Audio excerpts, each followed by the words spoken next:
যিজন বিজেপিৰ দ্বিতীয় সৰ্বোচ্চ নেতা অমিত শ্বাহে আমাৰ অসমীয়া গামোচাখন ডিঙিত ল'বলৈ লাজ কৰে। অসমীয়া জাতিৰ গামোচাখন ল'লে তেওঁ খৰ হ'ব বুলি ভাবিছে। অসমীয়া জাতিৰ গামোচাখন ল'লে তেওঁৰ স্কিনত কিবা ডিজিজ হ'ব বুলি ভাবিছে। অসমীয়া জাতিৰ মৰম তেওঁ কান্ধত ল'ব খোজা নাই। অসমীয়া জাতিৰ মৰমক অমিত শ্বাহে দলিয়াই দিছে। এইটোৱে প্ৰমাণ কৰে যে বিজেপি দলৰ যিটো অসমীয়া প্ৰীতি বুলি তেওঁলোকে কৈ থাকে, এইটো যে কৃত্ৰিম, এইটো যে কোনোপধ্যে অসমীয়া প্ৰীতি নহয়, অসমক ভাল পোৱাৰ কাৰণে নহয়। এইটো এইবাৰ অমিত শ্বাহ ডাঙৰীয়াই আহোঁতে অসমৰ মুখ্যমন্ত্ৰী আৰু অন্যান্য বিজেপিৰ নেতাবিলাকে গামোচা পিন্ধাওঁতে গামোচাখন কান্ধত ল'বলৈ প্ৰস্তুত নোহোৱা কথাটোৱে, মান্তি নোহোৱা কথাটোৱে বিজেপি দলৰ অসম প্ৰীতিৰ প্ৰকৃত নমুনা প্ৰমাণিত হ'ল। যি লিডাৰে অসমীয়া গামোচাখন নিজৰ কান্ধত ল'বলৈ মন নকৰে, সেই লিডাৰ আৰু সেই দল কেতিয়াও অসমীয়া ভালপোৱা দল আৰু লিডাৰ হ'বই নোৱাৰে। গতিকে অমিত শ্বাহে যিটো কৰিলে এইটো অসমীয়া জাতিৰ প্ৰতি অপমান। আৰু হিমন্ত বিশ্ব শৰ্মাই লাজ পাইছেনে নাই মই নাজানো। আৰু যিকেইজনে এনেকৈ গামোচা পিন্ধাবলৈ গৈছিলে কিন্তু হাতেৰে থাপ মাৰি ল'লে বাওঁ হাতখনেৰে, থাপ মাৰি ল'লে বাওঁ হাতখনেৰে, তাৰ পাছত আচলতে তেওঁলোকে লাজ পাইছেনে নাই মই নাজানো। কোনোবা আত্মসন্মান থকা অসমীয়া হ'লেতো সেইদিনে বিজেপি মই এৰিলোৱেই, বিজেপিৰ লগত আমি নাথাকোঁ দেই বুলি কৈ দিলেহেঁতেন। কাৰণ অমিত শ্বাহে যিধৰণে গামোচাখনক অপমান কৰে। আগততো আমি দেখিছিলোঁ যে বিজেপিয়েতো যেতিয়া কংগ্ৰেছ দলৰ কোনোবা এনেকুৱা লিডাৰে যেতিয়া গামোচাখনৰ প্ৰতি এনেকুৱা আচৰণ কৰে তেতিয়াতো একদম হাল্লা হুলস্থুল কৰি দিয়ে।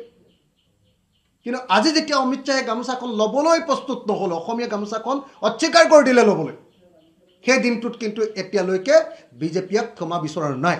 মই ভাবোঁ যে এই মুহূৰ্তত আচলতে অমিত শ্বাহক ক্ষমা খোজাব পাৰিব লাগে বিজেপিয়ে। হিমন্ত বিশ্ব শৰ্মাৰ যদি দম আছে, অসমীয়া জাতিৰ প্ৰতি ভালপোৱা যদি আছে, তেওঁ বহুত ডাঙৰ ডাঙৰ ডাইলগ মাৰি থাকে, তেতিয়াহ'লে অমিত শ্বাহে কৰা কামটোৰ কাৰণে তেওঁক ক্ষমা খুজিব লাগে আৰু অমিত শ্বাহকো ক্ষমা খুজাবলৈ বাধ্য কৰিব লাগে। আৰু গামোচা 10 লাখ গামোচা তেওঁ ঘৰৰ টকাৰে নহয়, আমাৰ চৰকাৰৰ টকাৰে, আমাৰ ৰাইজৰ টকাৰে 10 লাখ গামোচা বিলাম বুলি যে কৈছে, এইটো আচলতে অসমৰ মানুহৰ শ্ৰমৰ ধন, অসমৰ ৰাজহৰ ধন, অসমৰ মানুহৰ পৰা তোলা টেক্সৰ ধনৰ অপব্যয় কৰাৰ বাহিৰে আন একো নহয়। যদি 10 লাখ টকা গামোচা পিন্ধাবলৈ মন আছে, 10 লাখখন গামোচা পিন্ধাবলৈ মন আছে, তেতিয়াহ'লে হিমন্ত বিশ্ব শৰ্মাক মই তেওঁৰ নিজৰ টকাৰে পিন্ধাবলৈ অনুৰোধ কৰিছোঁ। তেওঁ নিজৰ ইনকামেৰে পিন্ধাওক, অসমৰ টকাৰে কেলৈ পিন্ধাব? আৰু হিমন্ত বিশ্ব শৰ্মাক আমি দেখিছোঁ যে আপুনি আচৰিত, তেওঁ ক'বলৈ যাওক বা নেযাওক প্ৰত্যেক দিনাই তেওঁৰ কাৰণে গুৱাহাটী বিমানবন্দৰত এখন চাৰ্টাৰ্ড ফ্লাইট ৰৈ থাকে।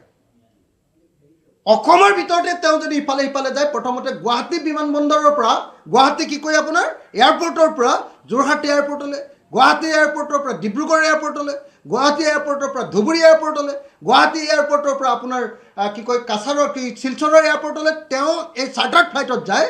আকৌ সেই চাৰ্টাৰ্ড ফ্লাইটখন তেওঁ নমাৰ পাছত তাৰ পৰা আকৌ হেলিকপ্টাৰ লৈ যোৰহাটত নামিলে নহয়, যোৰহাটৰ পৰা আকৌ শিৱসাগৰলৈ যায়, যোৰহাটৰ পৰা আকৌ তেওঁ মৰিয়নিলৈ যায়, যোৰহাটৰ পৰা আকৌ হেলিকপ্টাৰ লৈ আকৌ আপুনি দেখিবলৈ পাব যে লাচিতৰ প্ৰতিমূৰ্তিৰ ওচৰলৈ যদি গৈছে, প্ৰথমতে যোৰহাটলৈকে প্ৰথমতে চাৰ্টাৰ্ড ফ্লাইটত গৈছে, তাৰপিছত আকৌ হেলিকপ্টাৰত গৈছে।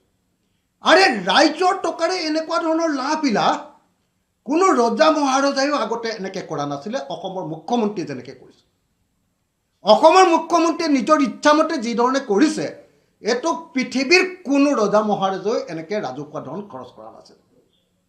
সেইকাৰণে অসমৰ মুখ্যমন্ত্ৰীক মই ক'ব খুজিছোঁ যে আপুনি হেলিকপ্টাৰ আৰু চাৰ্টাৰ্ড ফ্লাইটৰ ব্যৱহাৰ কমাওক আৰু 10 লাখখন গামোচা আপুনি এনেকৈ 10 লাখখন গামোচা আপুনি এনেকৈ ৰাইজৰ টকাৰে মানুহৰ মাজত বিতৰণ কৰাটো বন্ধ কৰক। আপোনাৰ নিজৰ ঘৰৰ টকাৰে 10 লাখখন নহয় 1 কোটিখন আপুনি বিলাই দিয়ক, আমাৰ কোনো আপত্তি নাই। যদি সঁচাকৈ অসম প্ৰেম আছে, আপোনাৰ নিজৰ টকাৰে বিলাওকহে, আপোনাৰতো টকাৰ কোনো অভাৱ হোৱা নাই, গোটেই অসমখনকে আপুনি মোটামুটি কিনি লৈছে। গতিকে এই মুহূৰ্তত মই অসমৰ মুখ্যমন্ত্ৰীক এই কামটো নকৰিবৰ কাৰণে আহ্বান জনাইছোঁ, সকীয়াই দিছোঁ যে অসমৰ ৰাজকোষৰ ধনেৰে 10 লাখখন গামোচা কিনি যাতে ৰাজকোষৰ ধন এনেকৈ অপব্যয় কৰা নহয়।